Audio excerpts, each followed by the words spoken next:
Alright, yo, what is up guys? It is Josh back with another technology review video. I know I've been kind of leaning towards a bunch of tech review videos recently, but today I'm going to be reviewing the Xbox Series S, giving my first impressions on it, and also showing you guys gameplay in Fortnite. But just quickly before the video starts, if you guys enjoy this type of content, I noticed that 60% of you guys are not subscribed, so make sure to drop a sub on the channel. It's free for you guys, helps me out a ton. You can change your mind at a later date. Let's get right into the review.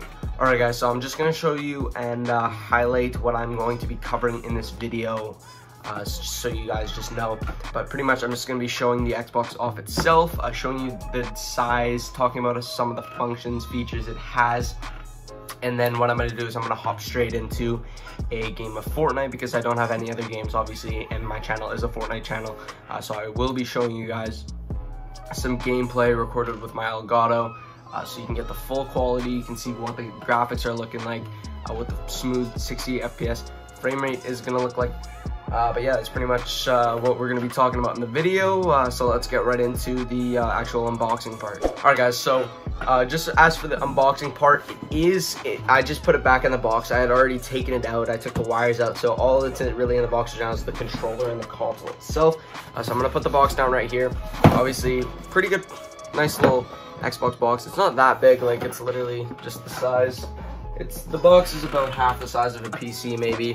Not that big. Definitely the Xbox is a lot smaller than this, don't worry. But it is 120 FPS at 1440p, I believe, in supported games. And it also does have a 512GB M.2 SSD, which is actually super fast. It's an NVMe. The load up time for Fortnite, I believe it's like 12 seconds or something nuts like that. And also loading in and out of games is super fast. I believe there is that quick resume function on the games that can be used as well. It says there's variable refresh rate, so it does work with higher refresh rate monitors. If you do have a 144 hertz, you can use it with that, as well as 75 hertz, all that good stuff. And then there also is a high dynamic range, which is HDR, as well. That's also talking about monitors. Disc-free gaming, so all of the stuff on the Xbox Series S is going to be digital. Just a little heads up, this is the S, not the X. The X is the one that is kind of like a tower and it's black. This is the white Series S. It's super small, it's a small version. I believe the only difference in power is 12GB of RAM in this one versus the 16 in the main Series X. And also the ability to run 1440p instead of 4K on the Series X itself. And then this, I believe, has, I don't know, I'll put it up on the screen. It's a difference of teraflops in GPU power. I'll put it up on the screen comparing it to the Xbox Series S, somewhere around here.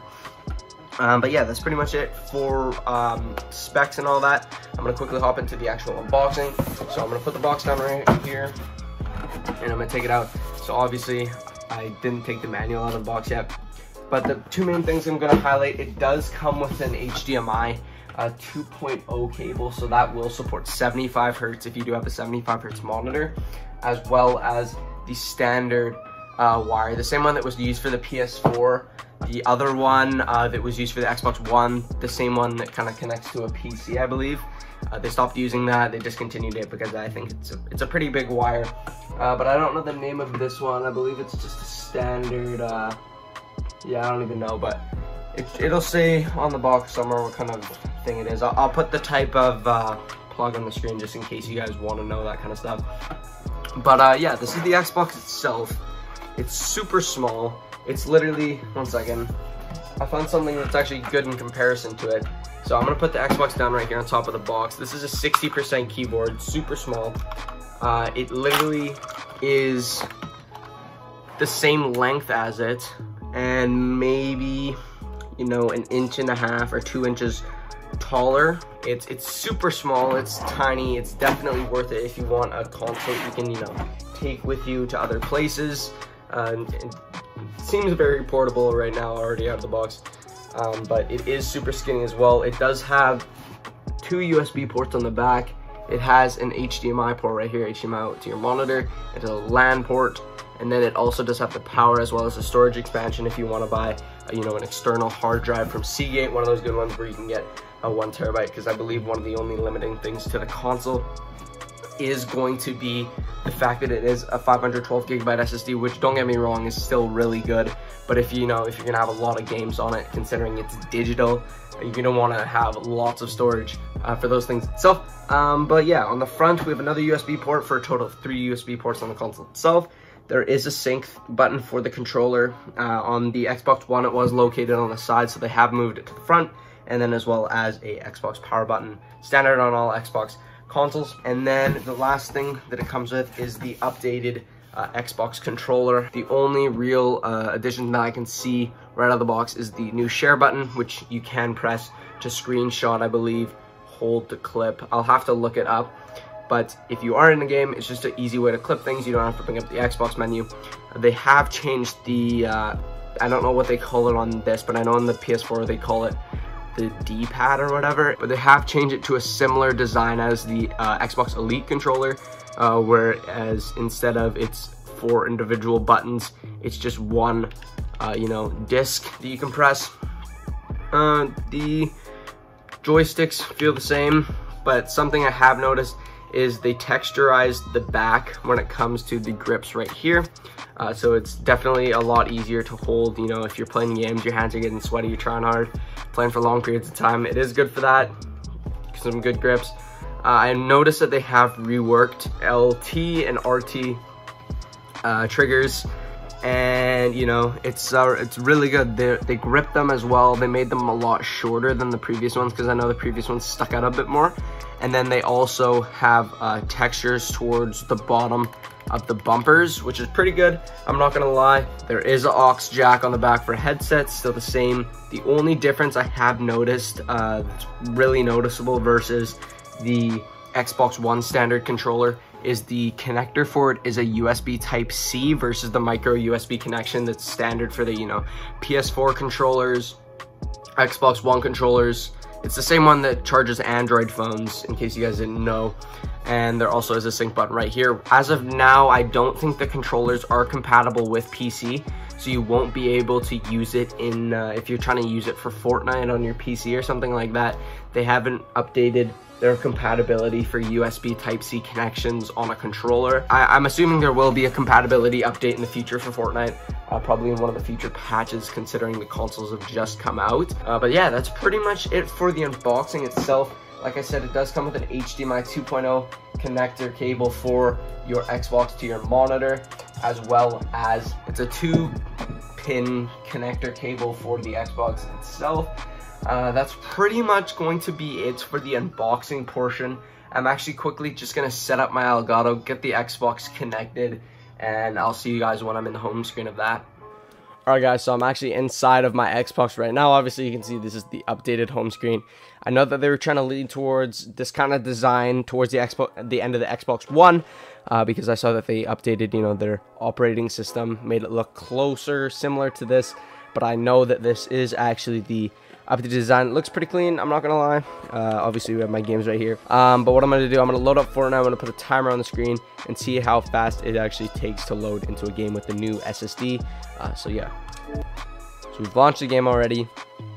It is super fast, and we will see how long it takes. So we're already going to be in the connecting screen, and just like that, we are in the game like that. We're in the press to start. So I believe that was something around 11 seconds. I've timed it before. I'm just going to switch over to this account, but it's actually nuts how fast it is. But we are inside of Fortnite now. I'm going to actually first hop into creative so you can see how long it takes to load into the game. Just like that, you can see how good the RTX graphics are, or not RTX, ray tracing, my bad. It's not an RTX graphics card. By the way, if you do want to add me on Xbox, I will put my profile on the screen right here. I don't know why, but my Xbox is Josh ETV if you want to add me. I don't know why my avatar is like that. My brother was messing around. But we are inside of our Fortnite right now. I know the 60 FPS is actually released.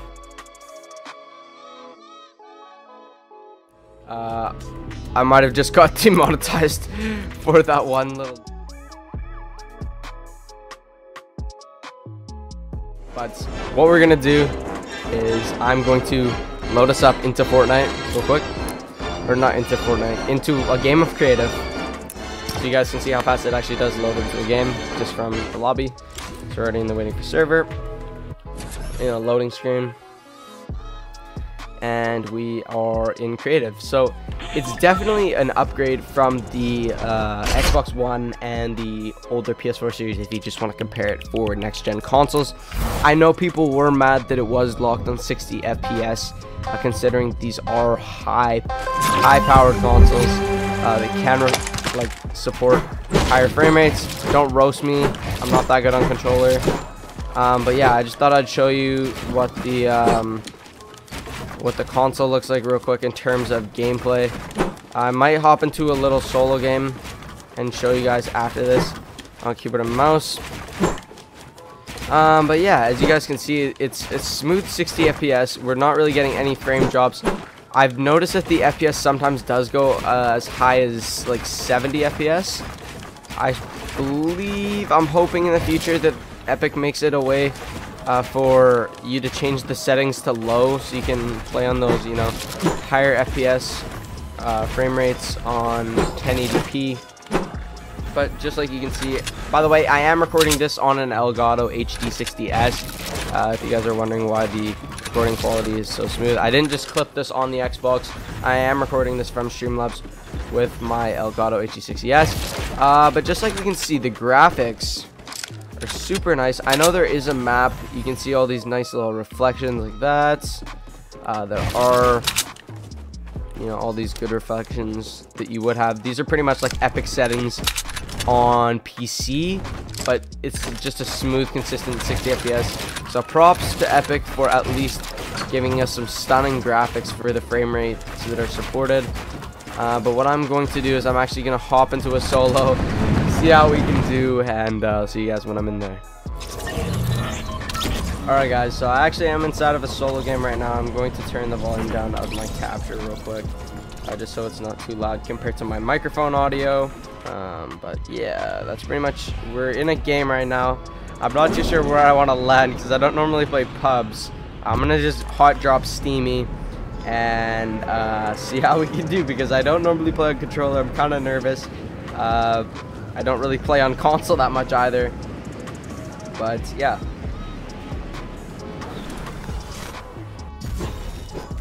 I'm gonna break into the wall here. I landed at this weird building. I don't normally land here, so I don't know where the chests are or anything. So I'm just gonna look for chests. I have some shockwaves. Oh, blue pump, give me that.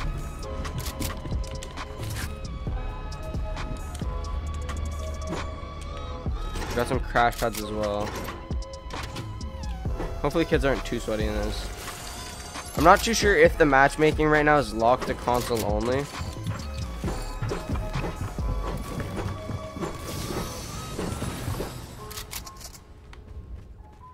Sure, shockwave out. Oh.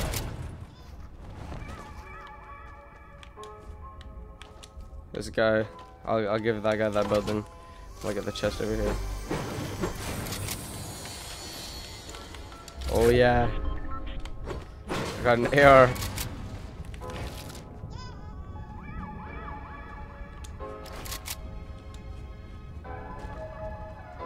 I don't know where those guys at. No, no.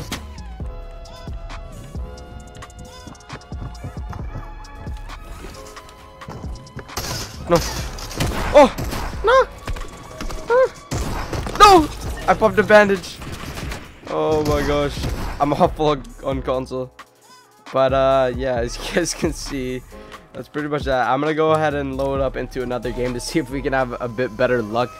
But yeah, as you guys can see, I do suck on console so bad, and on controller in general. We might actually try and play this next game on keyboard and mouse. So I'll see you guys in there.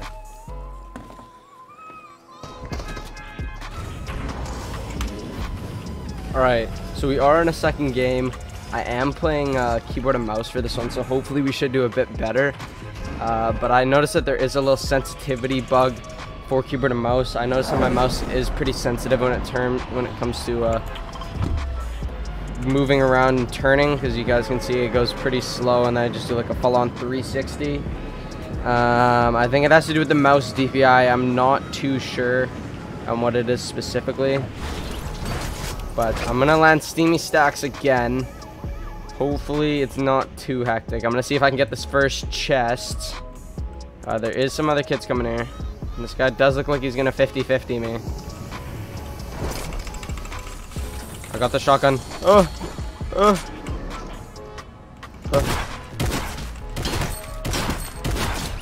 Okay, I got the elim. Yeah, as you guys can see, my sense is messed up a ton.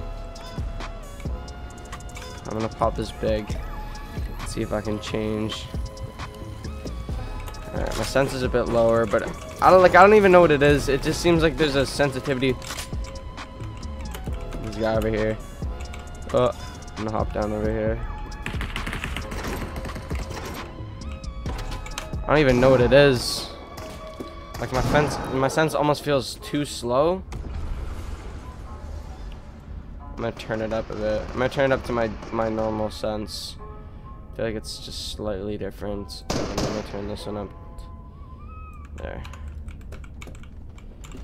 This is a bit, feels a bit faster than normal, but yeah, I don't know. It's almost like there's a turning boost when I go to.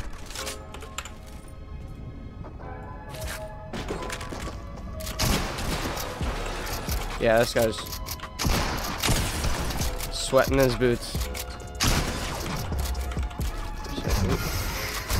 I'm gonna edit this.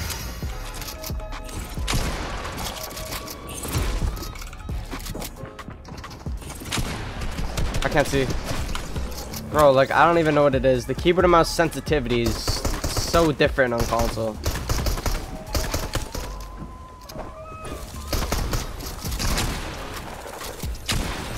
That guy just completely dumped on him. Wow. Alright guys, so I actually hopped into Battle Lab so I can show you guys what the graphics look like inside of it. So I'm going to quickly show you what the ray tracing looks like. We can see that there already are reflections in these things, which is actually super cool. I'm actually going to come to the side of here. But we can literally, I'm going to show you real quick. I'm going to get enough mats so I can build up this thing. I'm going to turn on sprint by default real quick. But as you guys can see, like, look at that. Literally, I can see a reflection of myself in the mirror. That's just a little part of the ray tracing. It's a little bit distorted, but at the same time, that's really cool for console.